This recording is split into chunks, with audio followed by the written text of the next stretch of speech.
Rules are nice if they make logical sense. If they don't, then you're fighting an uphill battle, going against all of your God-given intellect in order to follow a rule that has no easy way of fitting into your memory. But that is mostly if those rules are complex in nature, like if you had to do an intricate dance every time you enter a room. But I'm more interested in simple rules that make no discernible sense to me. How did they come to be? What reason do they have to exist? I will be discussing primarily one rule, and that rule is something that a few orders of priests have, that each member should be clean-shaven, without beard, without mustache.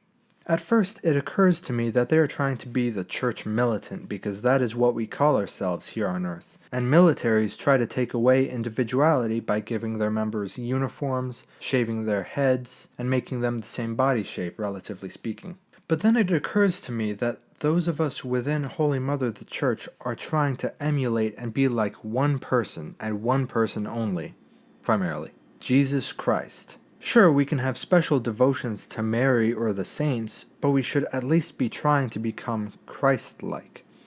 Guess what Christ has that a staggering number of priests, bishops, cardinals, and popes do not have? If you said being half God, then congratulations, you're on the right track. A beard. Not only that, but all of Jesus' disciples had beards, the olden day equivalent of the bishops and cardinals. Also, the regular folk mostly had beards, such as Saint Joseph and Joachim.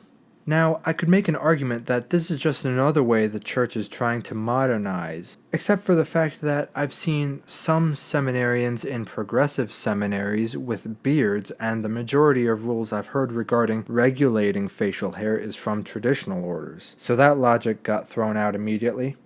You could also argue that it's actually because traditional orders care more about aesthetics and looking presentable than modern progressive and individualistic orders. But no, modern progressive and individualistic orders care about aesthetics and presentation just as much, if not more so, than traditional orders, if only for the fact that some progressive orders took down their crosses and iconography for when Obama visited. I'm not going to name names, though. That would be morally reprehensible. Kind of like Boston College. So in the end, some rules don't make a whole lot of sense, and people a whole lot smarter than me came up with them, and they probably have more of a bigger picture analysis than I do. So what's important is that you follow the rules that you're given. Actually, that's a horrible sentiment, never mind. Use your God-given logic to reason your way to the truth.